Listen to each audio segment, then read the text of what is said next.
who wants to learn should just maximize it yourself. That's my focus for this class. Okay.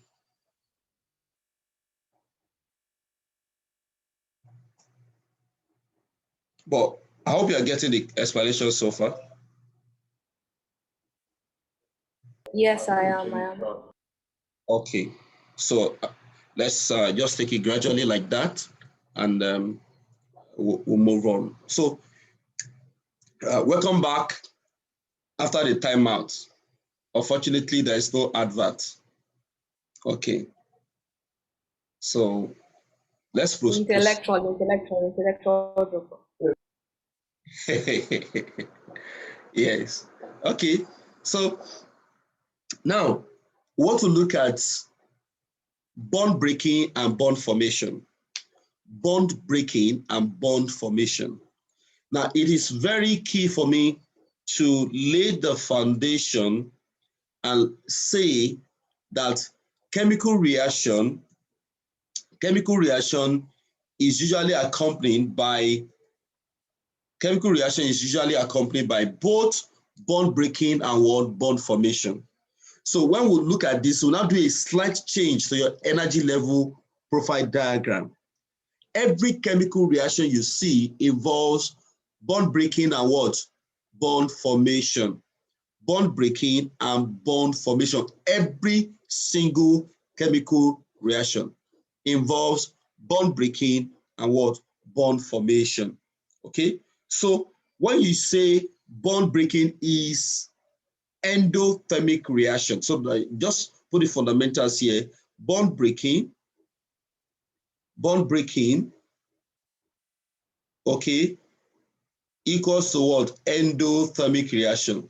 Now the question is how will bond breaking equals to endothermic reaction? Does anybody want to explain why bond breaking is endo? What's the connection? You are breaking a bond. How does it link to endo? What have we said so far about endo?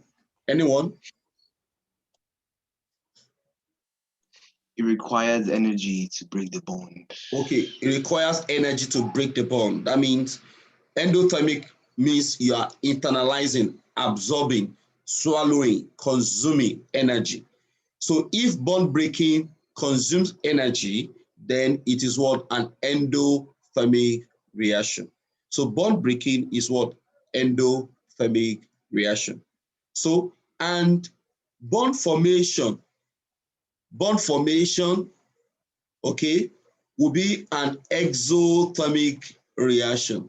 If you remember way back, I once asked you to put your hands together, and when we treated this topic earlier, or you could do that now. If you put your hands together, just clap your hands where you are, just clap it.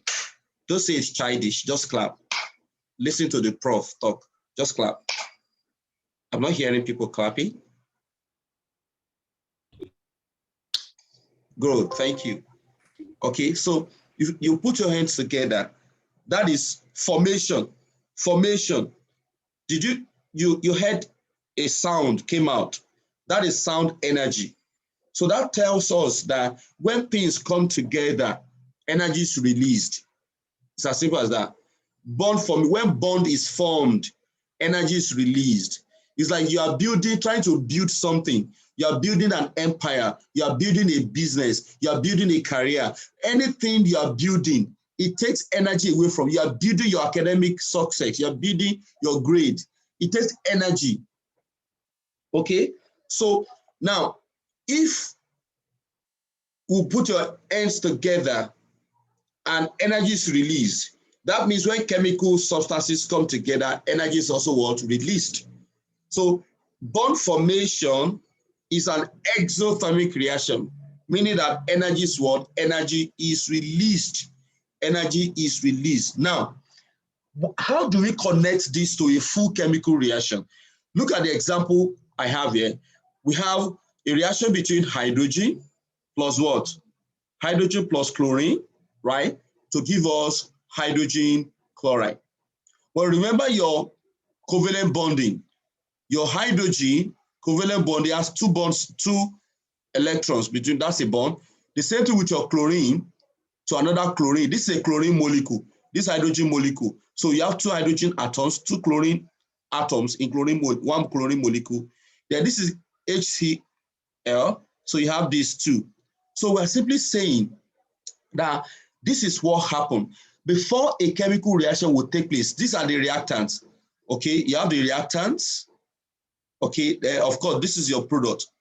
Before this chemical reaction will take place, you would expect that the bond between hydrogen and hydrogen will be broken.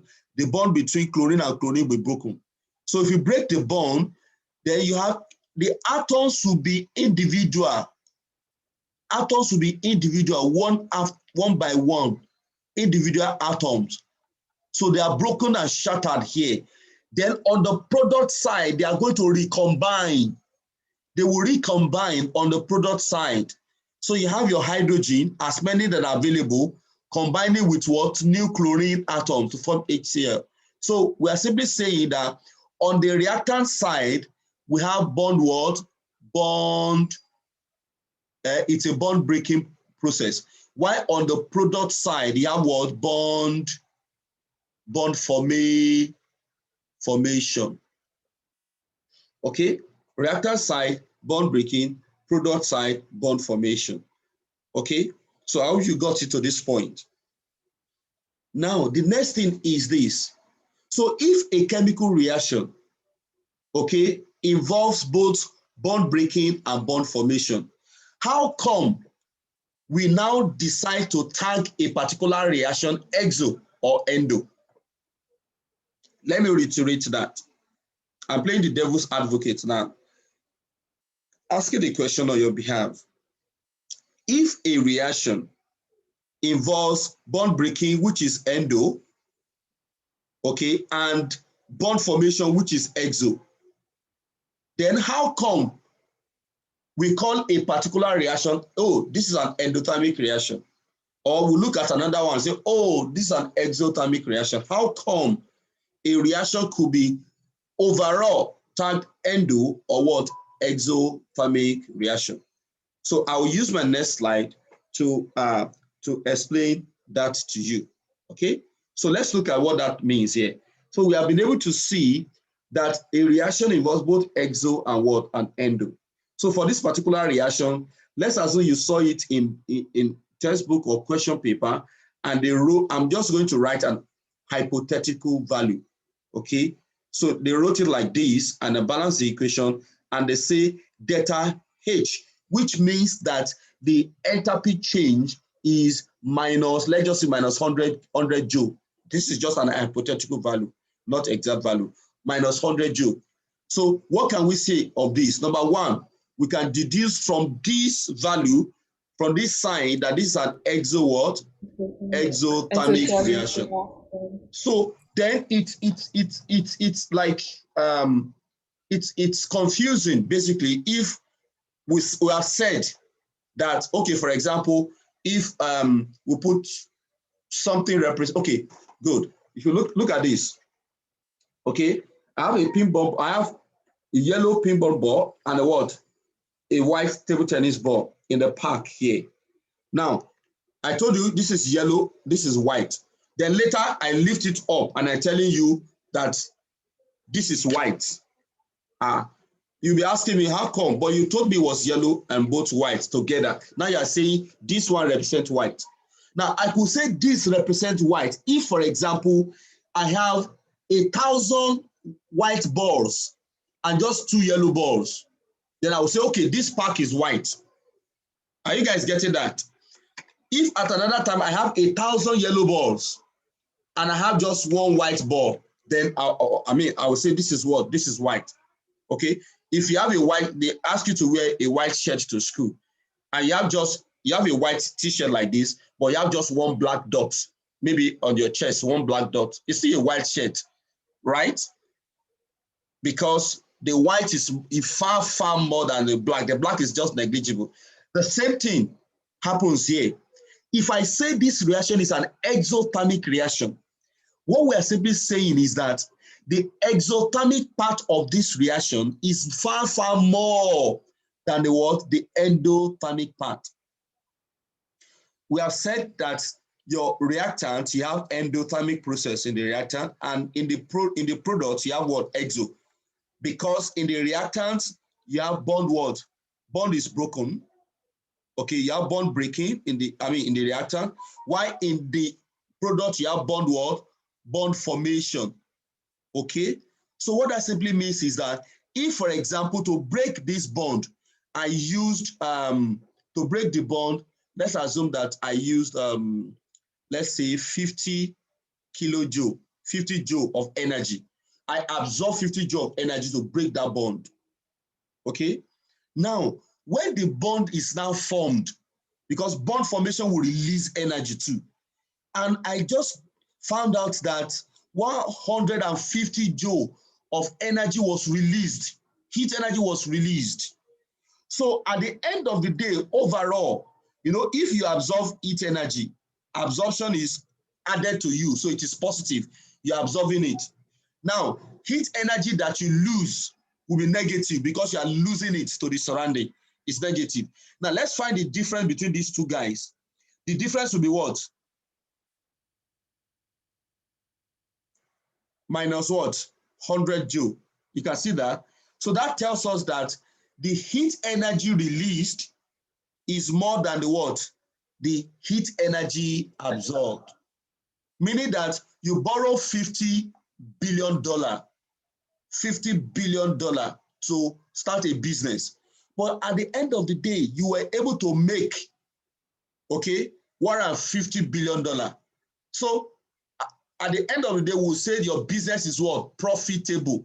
Even though there was an element of debt in your business, because your business, you agree with me, for those who do business studies, economics, business involves both debt and profit, or loss and profit, whatever it is. Yes. So, but if your profit is more than your loss, you keep bragging around that you are a profitable person. That doesn't mean that you don't borrow, but it's just that the amount you make is usually outweighs the amount you borrow. So your business keeps going. So that's what when we say this reaction is exo, we are simply saying that the amount of energy released when bond is formed is far, far more than the amount of energy absorbed when bond is what? Is broken. Therefore,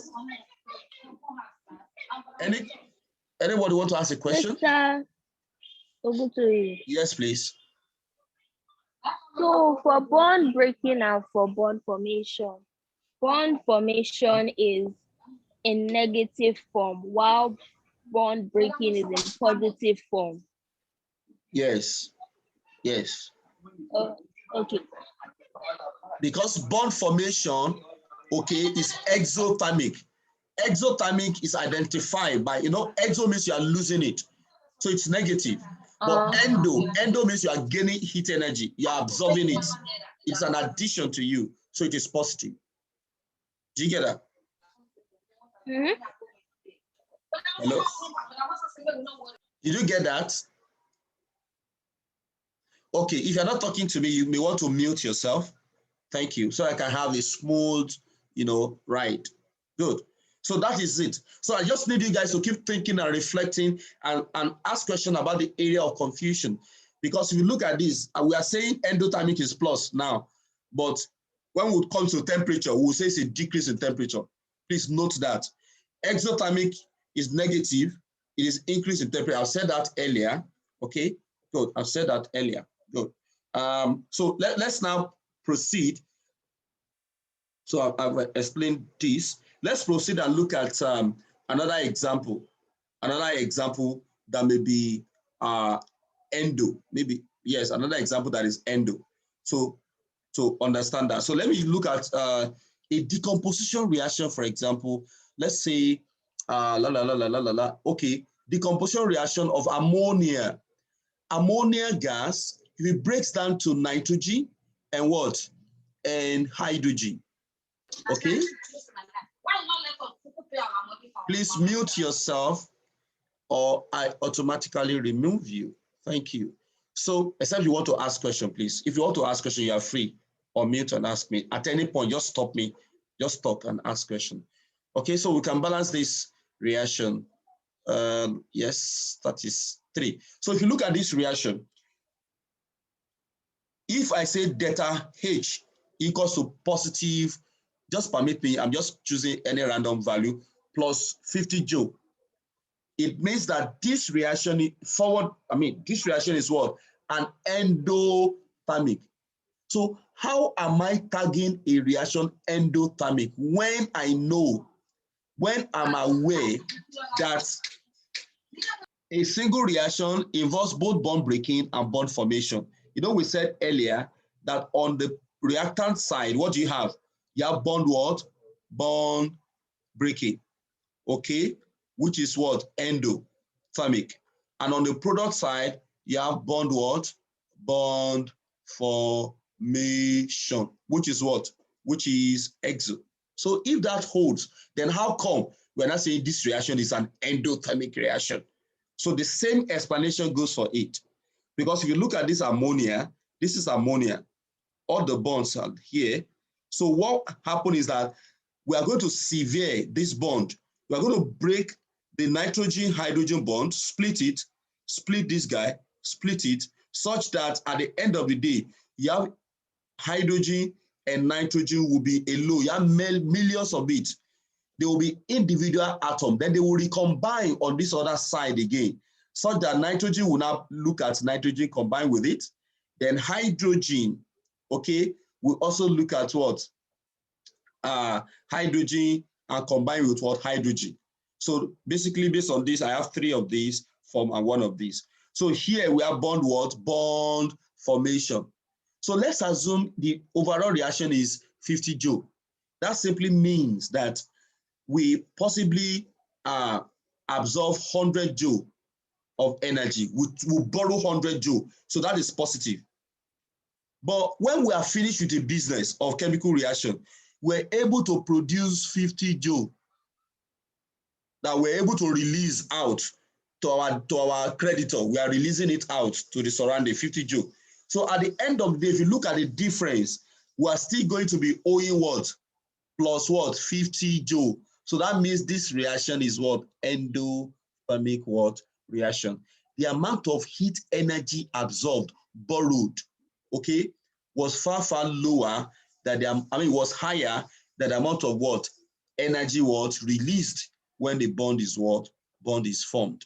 So you understand the concept now. So we have been able to look at this learning outcome that says describe bond breaking as an endothermic process and what? Bond formation as an exothermic process.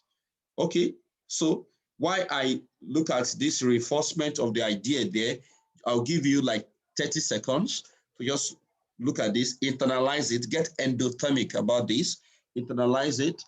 Then you can ask me questions. Okay, just 30 seconds to just reflect over the concept so far.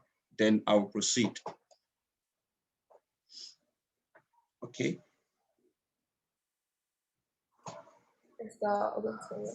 Yes. So the forward reaction is always in a reversible reaction. The forward reaction is always endothermic. No, it's not always.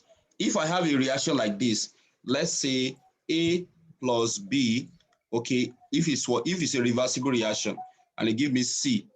If the forward is exo, the backward will be what? Oh yeah, but like in this one, for instance, you're making a bond, so shouldn't be endothermic because A plus B is coming to give you C. Yeah, tell me, Salah, I got what you're saying. You know, when we say A plus B, for my A, for example, here could be H2, and my B could be O2. Can you see that? Can you see? So we're simply saying that this H2 will not react as molecule. No, it will first break itself down to what? Individual hydrogen atom. Then oxygen will break itself down to what? Individual oxygen. Then they will now what? They will now recombine on this other side to form, for example, H2O, which is your what? Water. Okay, they will recombine that way. Can you see that? I understand. Yeah. So molecules don't, essentially we just say H2 plus O2. But in the atomic level, it is atoms that react together. That's how we define an atom, the smallest part of what? Of an element that can participate in what? Chemical what? Reaction.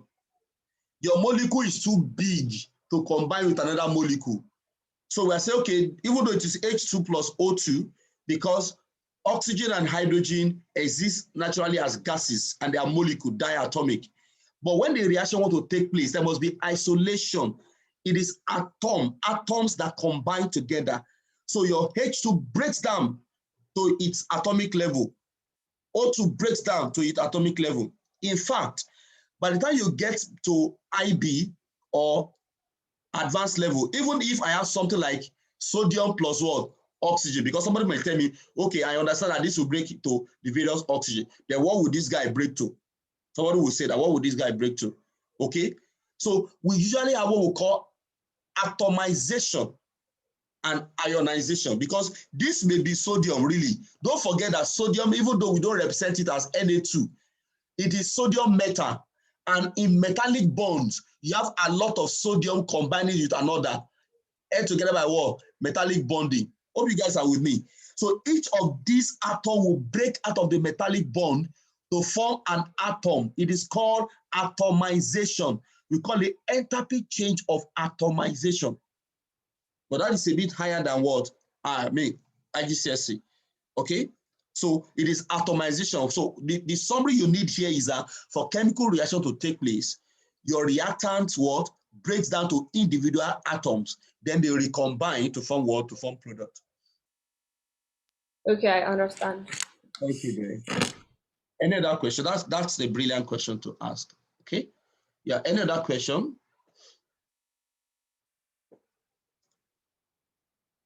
Okay. So let me move on. Now, let's now look at calculation. I think this is where a whole lot of people get so lost. Okay, we want to look at calculation of energy enthalpy change. We want to calculate enthalpy change. There are various ways to calculate enthalpy change, but for your syllabus, we are focusing on just one method, and that is using what? Bond energies. Okay, bond energy. So we are using bond energy to what? To calculate what? Enthalpy change. Enthalpy change means energy change or energy of that accompanies a chemical reaction.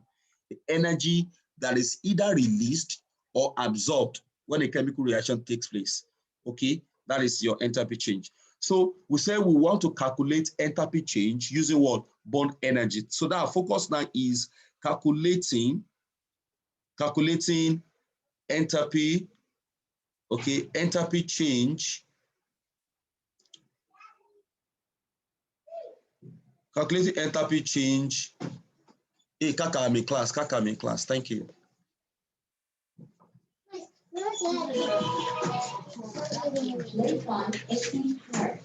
Sorry, guys, please.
Okay, guys, please, sorry for the interruption.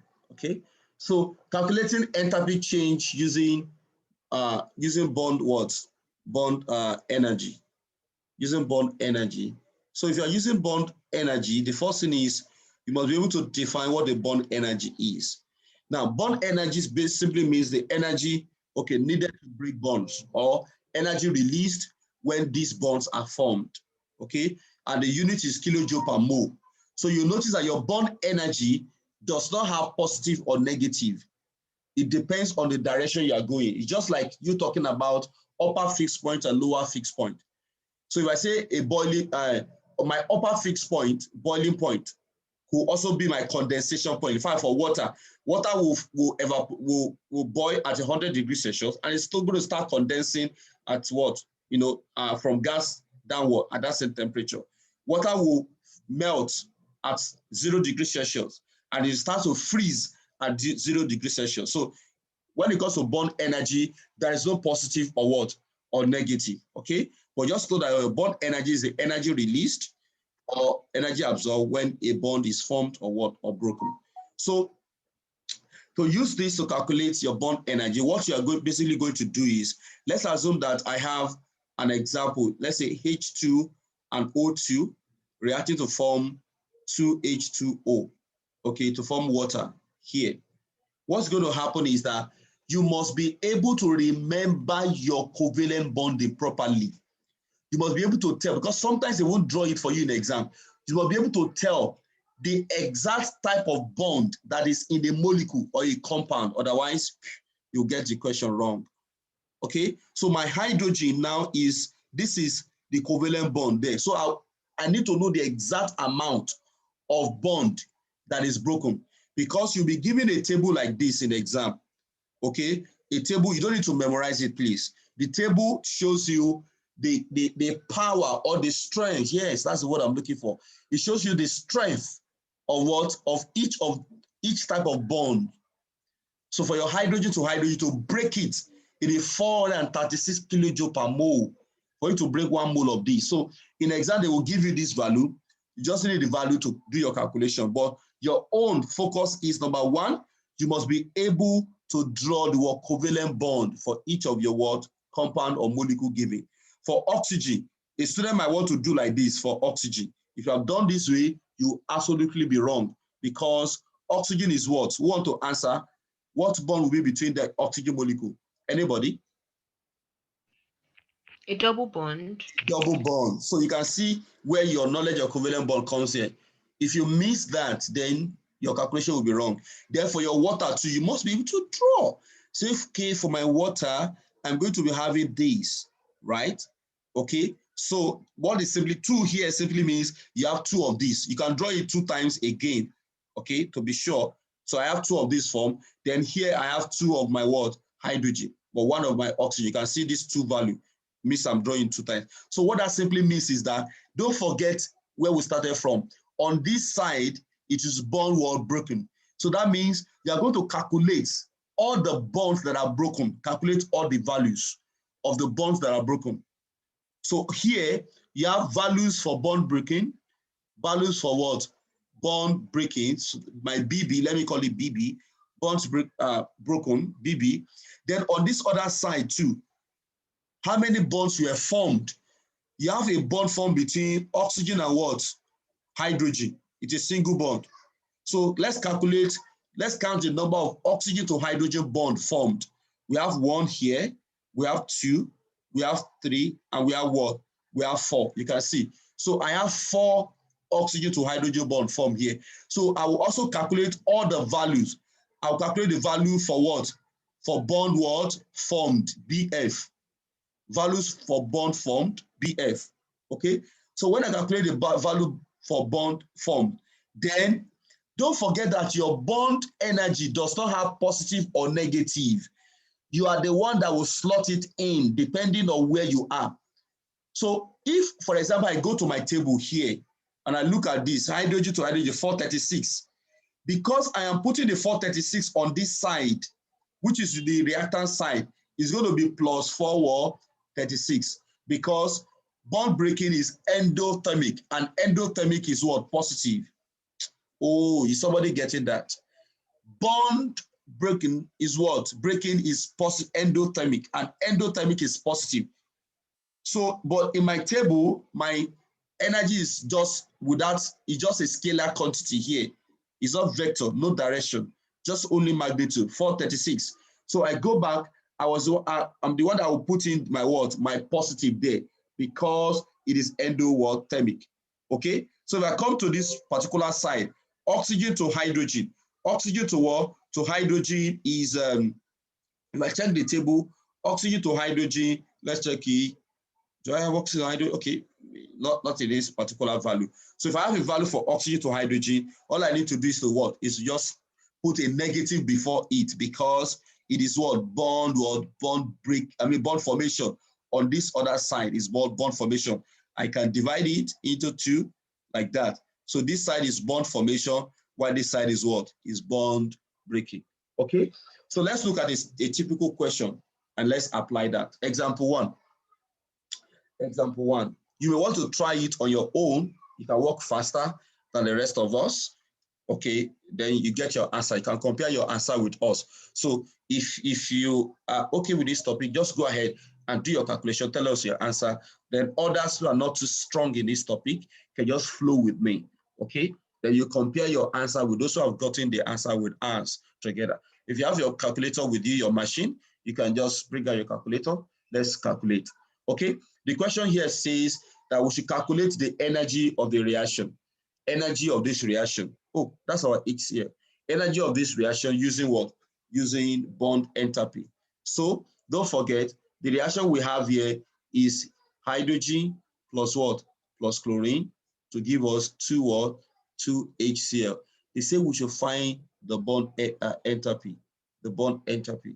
Okay, brilliant. Akibawale, minus 184 kilojoule. I think that should be the answer. So just flow with us. Akibawale, do you want to explain why I annotate for you? Explain how you got that, why I annotate for you. Go ahead. So the bond kidney for hydrogen, since hydrogen is a molecule, so the H2H bond for hydrogen is 436 kilojoules, and then the one for chlorine is 242. So if you add 400, if you add the two of them, 436 plus 242, that will give you 678. That is for like the Okay, product side. That's okay, for the okay. reactant side, I Okay, mean. hold on. So you're saying that hydrogen to hydrogen, for us to break it, what energy do we need from this table? From that table, you'll be given the table in the exam, okay? 436, right? 436, yes. 36, good. So 436, so that means that we have it's going to be plus 436, right? Because it is what? Absorbing it, isn't it? Exactly, yes. So chlorine will be what? Chlorine Chlorine, will be 242. 242. 242. Hope you are following, guys. 242. So it's going to be plus 242. Why are we making it plus? Because this side is reactant side. It is what? Endothermic, right? So good. So we have got it. That's all the bonds broken here. That's all the bonds broken. So let's add it up together. So our bond broken altogether is what? 678, right? Yeah. 678 kilojoule per mole. Okay, so let's see, it's going to be positive. Good, thank you. Now on the product side, remember to always draw your covalent bond. So okay, you now know that you have two of these, right? So these are the two bond forms. So go ahead, please. So HCl, the energy needed for HCl is 431 kilojoules. Energy So then was needed. Is it needed or energy formed? energy formed, Thank you. Energy energy out, formed. Yeah, energy out energy out is what? is 431. Okay, so you can see, guys, in your table 431. So we'll move on 431 now. So you have 431. Times 2, So it will be minus, right? times 2, Minus 431. times 2, Good. Minus 431 again. So what do we get? minus 862. So you have minus 862. So minus Yeah. 862. So now what we need to do is for you to calculate your energy change. Energy change for this reaction, therefore, will be the difference between the two energies. So I advise students to just say summation. You are summing the two of them together. BB plus what? BF. Okay? Summation. BB plus, that is the only way you will not make mistake in the exam. Some people will say bond breaking minus bond formation, or bond formation minus bond breaking. When you get to exam, you mix it up. So I just tell students, add it up. That is called summation in mathematics. Summation, add it up. So what that simply means is that I will add both the negative and the positive. So now I have plus 678, right? Plus 678 plus BF is what? Minus what? 862, isn't it? So at the end of the day, what am I having? Minus 184. So at the end of the day, I'll be having minus, I'll be having equals to, so let me, I just want to add it together like this so that it will be easier for some guys to comprehend. So you have this minus what? 862. Can you see your algebra? Remember your algebra, that's what you do here. So then your answer will be minus. You can see the minus is more than the plus. I mean, that's the easiest way to look at it. Your negative is more than the what? The positive. Okay, that's the easiest way to look at it. So it's going to be minus, what did you get, please? 184. Minus 184 kilojoule per mole. So just check your question. Yeah, if the answer requires 2 marks and they need to put your units, put units there. So minus 184 kilojoule per mole. So you can see that it is difficult. You can see that it is easy, right? So just follow the same procedure, and you'll be able to get your answer correctly. Okay, very, very simple to understand. So this is the second question. I want you guys to try it on your own. Try it on your own, everybody. Try it on your own. Okay, yes. I have about 2 minutes to time out. Just try it on your own. So when you come back out of the timeout, I will do the correction. Then we'll move on to, we'll now solve some IGCSE past question on this topic.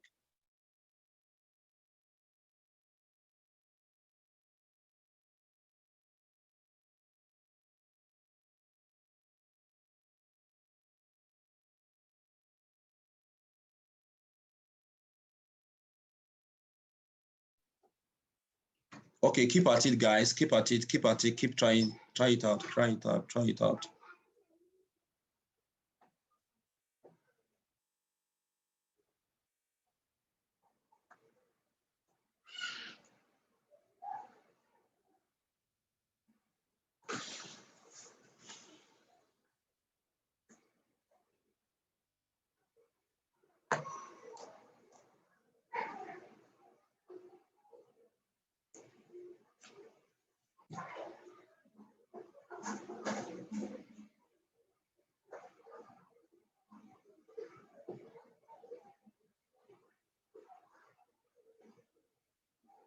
Okay. Okay. I saw that. Yes, guys. When the time's out, please join in again. Join in again. Tahira is not in the call anymore. And tell me.